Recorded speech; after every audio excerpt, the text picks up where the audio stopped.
이번 시간에는 우리 그 교수 그 자료실에 올라 있는 프린트물로 진행하고 있죠. 그래서 프린트물 19페이지를 보시면 되겠습니다. 토지 제5절에 토지거래허가구역 등에 관한 법규정을 학습하도록 하는데, 이 주제는 작년까지만 하더라도 우리 부동산 공법 과목에 국토의 계획 및 이용에 관한 법률에 후반부에 규정되어 있는 토지거래허가제도에 관한 규정이 국토계획법에서는 삭제가 되고 이 부동산 거래 신고 등에 관한 법률로 옮겨왔습니다. 그래서 작년까지는 공법의 시험 문제로 한 2문제 정도 이렇게 출제되는 부분인데, 올해는 공인중개사 법령 및 실무 과목에서 출제되기로 되어 있습니다. 그래서 그 공법 공부하듯이 공부를 하시면 되겠습니다. 자, 19페이지에 제5절에 토지거래허가구역 등 봅니다. 1번에 토지거래허가구역의 지정이라고 되어 있죠. 그래서 일단 이 토지거래허가제를 학습할 때는 먼저 대한민국 토지 전부에 대해서 토지거래허가 대상이 되는 것이 아니라 국토교통부 장관 또는 도지사가 토지거래허가구역으로 지정한 지역 내의 토지거래에 대해서만 사전허가제도가 시행되는 것이다. 요 관점을 먼저 인식을 하시면서 들어가셔야 되겠습니다. 그래서 토지거래허가구역의 지정 절차에 관해서 우리가 좀 학습을 해둘 필요가 있겠죠. 양갈로 1번에 지정권자, 5번 시험에 출제의 가능성이 상당히 높습니다. 그 개정된 부분이 있기 때문에 그렇습니다. 그래서 지정권자는 기본적으로 국토교통부 장관 또는 시도지사입니다. 근데 이 경우에 따라서 국토교통부 장관이 지정하는 경우가 있고 또 시도지사가 지정하는 경우가 있는데, 그건 조금 이따가 보시면서 구분해서 반드시 정리를 하실 필요가 있습니다. 그래서 밑에 보시면 다음 구분에 따라 5년 이내의 기간을 정하여 토지거래계약에 관한 허가구역으로 지정할 수 있다. 이렇게 규정을 해두고 있습니다. 그래서 최대 5년의 범위 내에서 허가구역을 지정할 수 있다. 누구는 국토교통부 장관하고 시도지사는. 자, 근데 20페이지에 보시면은 가을을 보시면은 허가구역이 지정하고자 하는 그 구역이 둘 이상의 시도 관할 구역에 걸쳐 있게 되는 경우에는 국토교통부 장관이 지정을 하게 돼 있고, 나를 보시면 그 구역이 동일한 시도 안에 일부 지역인 경우에는 시도지사가 지정할 수 있도록 이렇게 규정을 해두고 있습니다. 물론 이 시도지사가 지정하는 경우에는 국가가 시행하는 개발사업 등에 따라 투기적인 거래가 성행하거나 지가가 급격히 상승하는 지역과 그러한 우려가 있는 지역 등은 대통령령으로 정하는 경우에는 국토교통부 장관이 직접 지정할 수도 있습니다. 그래서 지정권자를 정리하실 때는 둘 이상의 시도 관할구역에 걸쳐 있게 되면은 국토교통부 장관이, 그리고 동일한 시도 안에 일부 지역일 경우에는 시도지사가 지정하되, 다만 국가가 직접 시행하는 개발사업과 관련해서 지정하고자 할 때는 국토교통부 장관이 지정할 수도 있다. 이렇게 정리를 해두시면 되겠습니다. 자, 그 다음에 양갈로 2번에 허가구역의 지정 절차 부분인데, 절차는 절차대로 기억을 좀 하셔야 되겠죠.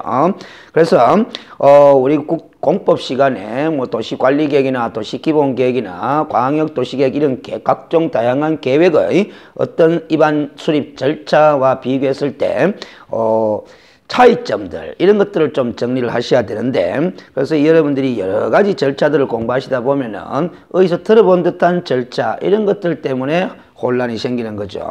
그 점을 주의해 가면서 정리를 하셔야 됩니다. 그래서 허가구역을 지정하고자 할 때는 먼저 중앙도시계획위원회라든가 아니면 시도도시계획위원회, 지방도시계획위원회라고 할 수도 있죠. 시도도시계획위원회. 그래서 우리가 국토교통부에는 중앙도시계획위원회가 있고 각 시도별로 보면은 시도도시계획위원회는 지방도시계획위원회가 설치되어 있습니다. 그 도시계획위원회에 심의라는 절차를 거쳐서 지정을 하게 돼 있다라는 겁니다. 그래서 다만 지정기간이 끝난 5년 이내의 범위 내에서 기간을 정해가 지정할 수 있다 그랬죠. 그 지정기간이 끝나는 허가구역을 계속해서 다시 허가구역으로 지정하려면 이 재지정이라 그런 거죠.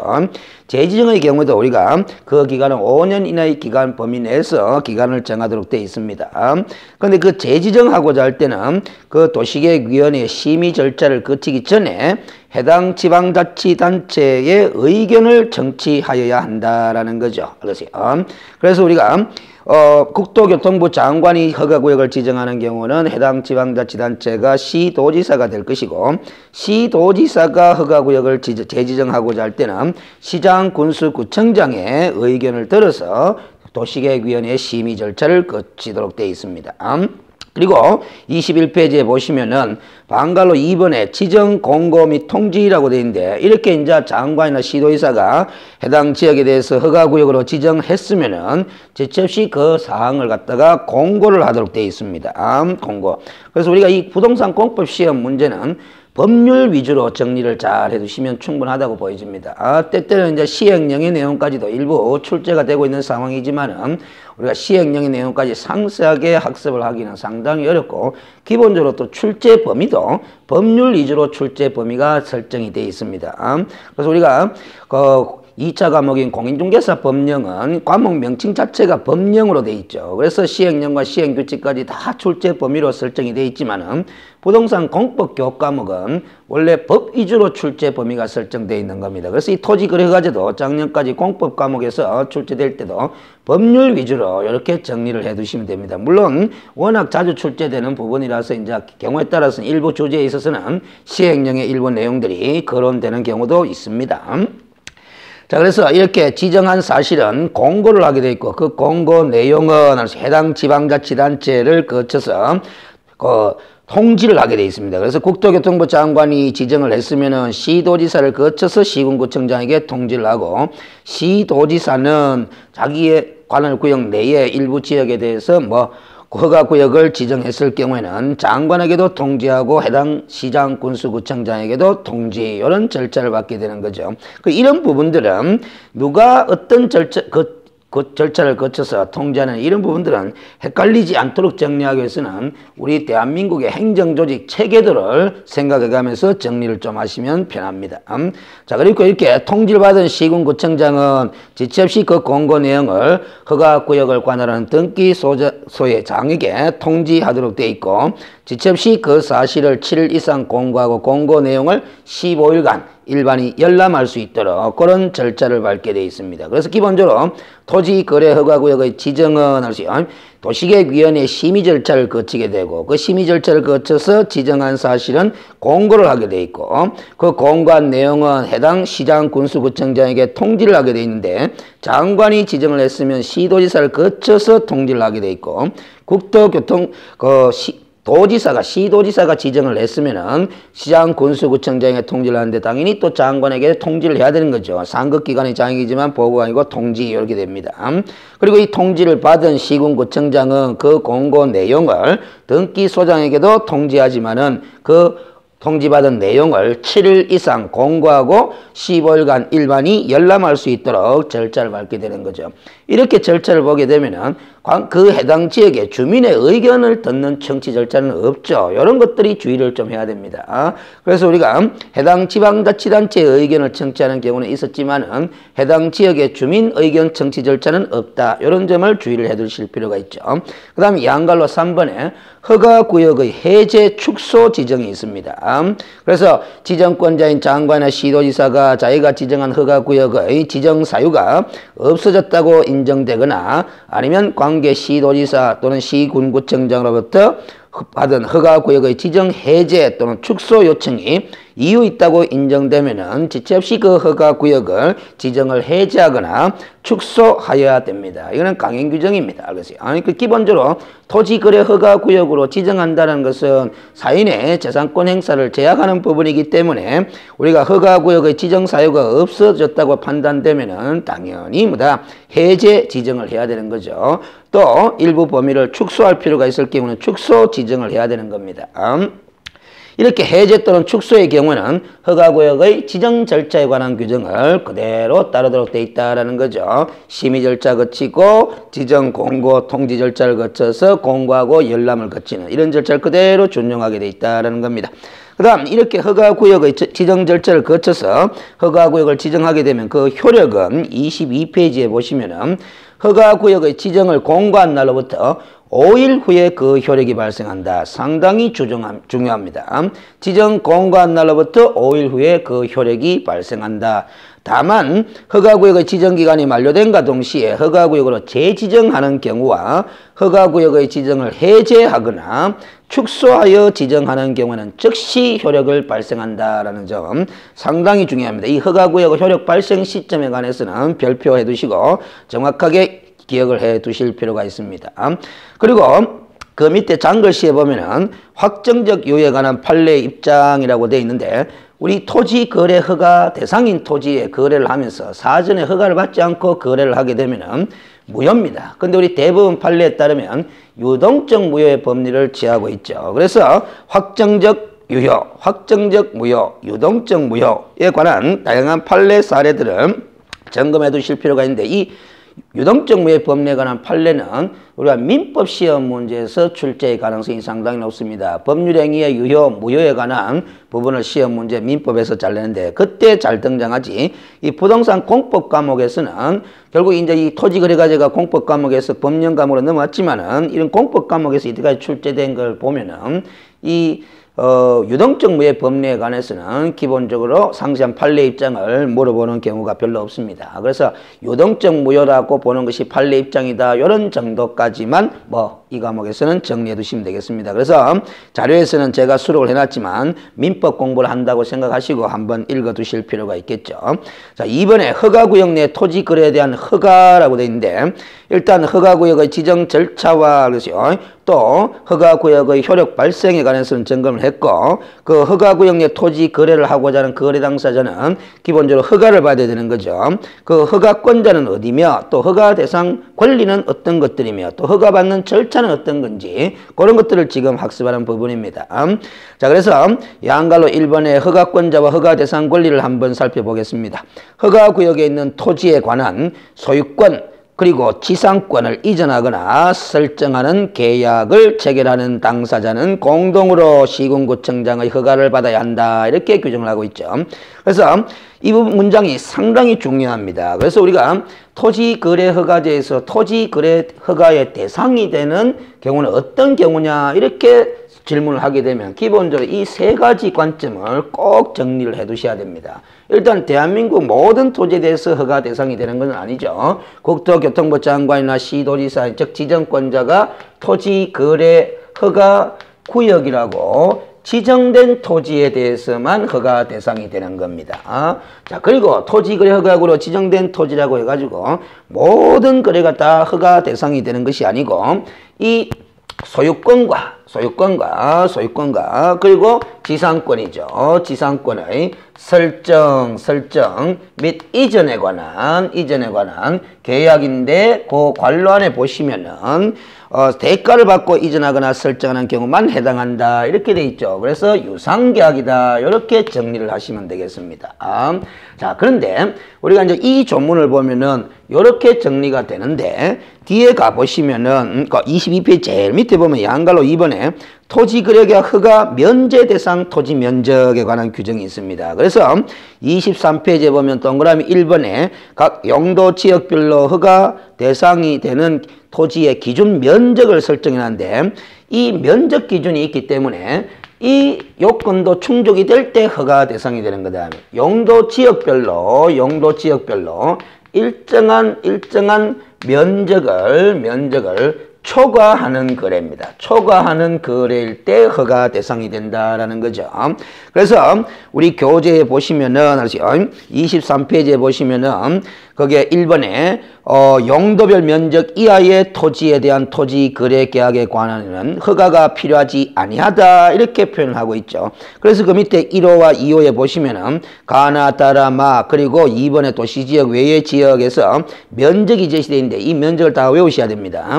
근데 이 면적 이하의 토지에 대한 토지 거래 계약에 관해서는 허가를 받을 필요가 없다는 거죠. 그러면 결국 우리가 이 면적을 초과하는 토지 거래 계약일 때 허가 대상이 되는 겁니다. 그래서 용도 지역별 일정한 면적을 초과하는 토지 거래 계약일 때 허가 받아야 된다. 이렇게 생각하시면 됩니다. 그래서 이 세 가지 기준이 모두 충족되는 토지 거래 계약일 때 사전에 허가 대상이다. 그런 점 꼭 명심하셔야 됩니다. 그래서 이걸 전체적으로 문장을 한번 읽어보시면은 토지거래허가구역으로 지정된 토지로서 용도 지역별로 일정한 면적을 초과하는 소유권 지상권의 설정 및 이전에 관한 유상계약을 체결하고자 하는 거래 당사자는 공동으로 토지거래허가를 받아야 한다. 이렇게 정리가 되는 거죠.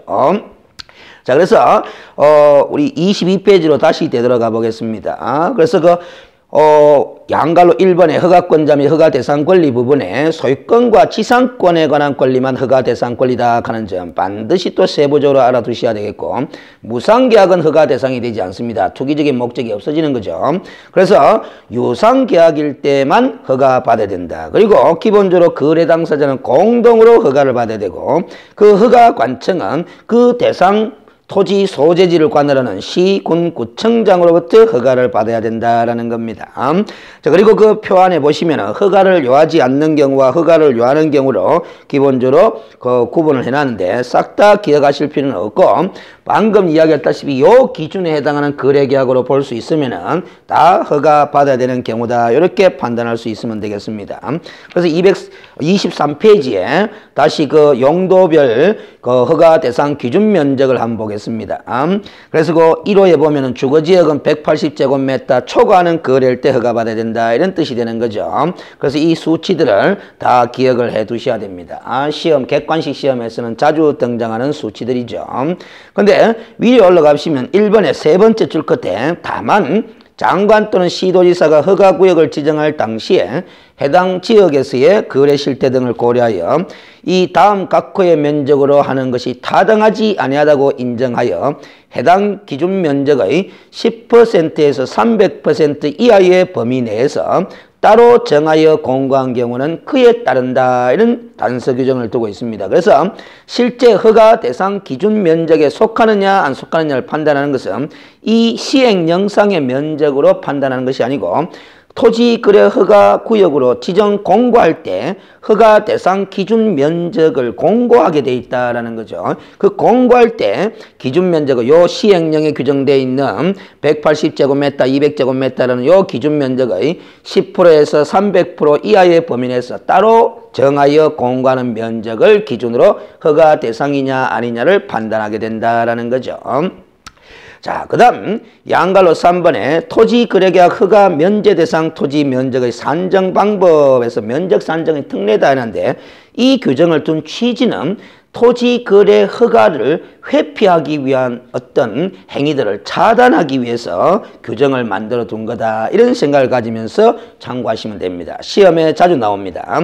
1. 토지거래계약 허가 면제 대상 토지 면적을 산정할 때 일단의 토지 이용을 위하여, 즉 허가 대상이 되는 면적에 속하느냐 안 속하느냐 요걸 판단할 때 그 일단의 토지 이용을 위하여 토지거래계약을 체결한 날로부터 1년 이내에 일단의 토지 일부에 대하여 토지거래계약을 체결한 경우는 그 일단의 토지 전체에 대한 거래로 본다라는 거죠.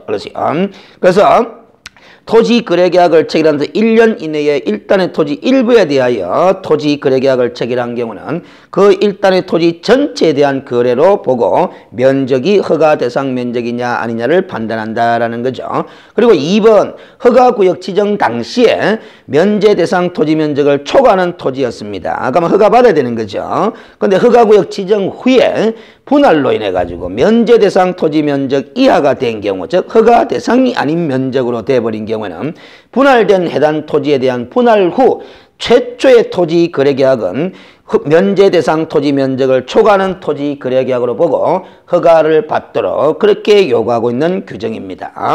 자, 그래서 24페이지에 보면은 네모 박스에 좀 더 구체적으로 허가구역 지정 후에 해당 토지가 공유 지분으로 거래되는 경우에도 또한 마찬가지 기준에 따라서 허가 대상 여부를 판단하라는 거고, 이번에 토지의 분할 사유가 국토계획법에 따른 도시계획사업의 시행 등 공공목적으로 인한 분할인 경우로서 분할로 인하여 그 면적이 면제 대상 토지 면적 이하가 되어버려 가지고 허가 대상이 아닌 면적이 됐을 때도 허가를 받지 않아도 된다. 그 허가를 받지 않도록 하는 취지는 결국 토지의 분할 사유가 도시계획사업의 시행 등 공공목적으로 인한 분할이었다라는 거죠. 그런 분할의 원인으로 인해서 분할이 된 경우에는 그래서 허가 대상 면적이 아니게 돼버리면은 허가를 받지 않아도 된다라는 겁니다. 그래서 이 허가 대상 면적에 속하느냐 안 속하느냐를 판단하는 면적의 산정에 관한 특례 규정도 시험에 자주 등장하니까 잘 정리를 해 두실 필요가 있습니다. 양갈로 4번에 허가 절차에 관해서 한번 살펴보겠습니다. 일단 허가 신청서를 제출해야 되는 거죠. 그래서 허가를 받으려는 자는 그 허가 신청서에 계약 내용과 토지 이용 계획 중요합니다. 토지 이용 계획 그리고 취득 자금의 조달 계획 등을 적어서 허가 관청인 시군구청장에게 제출하여야 한다라는 거죠. 기출된 지문이기도 합니다. 그리고 이 토지 이용 계획이나 취득 자금 조달 계획에 포함되어야 할 사항에 대해서는 국토교통부령으로 정하고 있지만은 출제 가능성은 희박합니다. 기본적으로 법률 위주로 잘 낸다 그랬죠. 다만 시군구청에게 제출한 취득 자금 조달 계획이 변경된 경우에는 취득 토지에 대한 등기일까지 시군구청장에게 그 변경사항을 제출할 수 있다 하는 거 참고적으로 한번 읽어보습니다. 자, 그리고 25페이지에 동그라미 2번과 동그라미 3번 이런 것들도 중요한 사항은 아닙니다. 그냥 참고 삼아서 한번 읽어두는 정도 그렇게 하시면 되겠고, 그 다음에 4번에 25페이지 4번에 신청 또는 변경 신청서를 받은 허가관청은 지체 없이 필요한 조사를 하고 신청서를 받은 날로부터 15일 이내에 허가, 변경 허가 또는 불허가 처분을 하도록 한다라는 거죠. 그래서 이 15일이라고 하는 것이 우리가 시행령에서는 규정을 하고 있지만 법에서는 민원 처리에 관한 법률에 따른 처리 기간으로 표현이 되어 있습니다. 그 바로 밑에 나오죠. 자, 방갈로 2번에 26페이지 2번에 허가 신청에 대한 처분이라고 되어 있는데 1번은 상당히 중요합니다. 허가관청인 시군구청장은 허가 신청서를 받으면은 민원 처리에 관한 법률에 따른 처리 기간, 이게 15일입니다, 사실은. 그래서 우리가 시험 문제를 낼 때 15일 이내라고 표현을 할 수도 있고 민원 처리에 관한 법률에 따른 처리 기간이라고 표현을 할 수도 있습니다. 같은 의미입니다. 허가 처분을 하든지 아니면 불허가 처분을 하고 그 신청인에게 허가증을 발급하든지 불허가 처분을 한 경우는 그 불허가 처분 사유를 서면으로 알리도록 하는 절차가 진행돼야 됩니다. 다만 우리 15조에 따라서 선매 협의 절차가 진행 중인 경우는 그 민원 처리에 관한 법률에 따른 처리 기간 내에 선매 협의 진행 중인 사실을 허가 신청인에게 알려주면 됩니다. 그래서 토지의 선매 제도에 대해서는 뒤에 나옵니다. 그래서 이 사인 간에 토지 거래를 하고자 허가 신청을 해온 그 대상 토지가 공익사업용에 제공될 필요성이 있는 토지일 때는 선매 대상인 토지로 지정을 하고 선매자를 지정해서 협의해서 선매가 가능하도록 하는 제도가 있거든요. 그 제도는 뒤에 가서 다시 한번 점검을 하도록 하겠습니다. 자, 그 다음에 방갈로 3번에 상당히 중요합니다.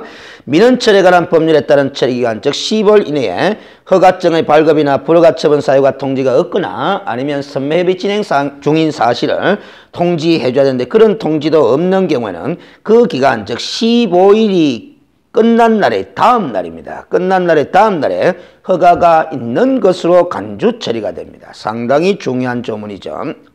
그래서 15일 이내에 허가 처분도 없고 불허가 처분도 없고 선매협의 진행 중인 사실에 통지도 없으면 그 15일이 지난 날에 다음 날에 허가가 있는 것으로 본다라는 겁니다.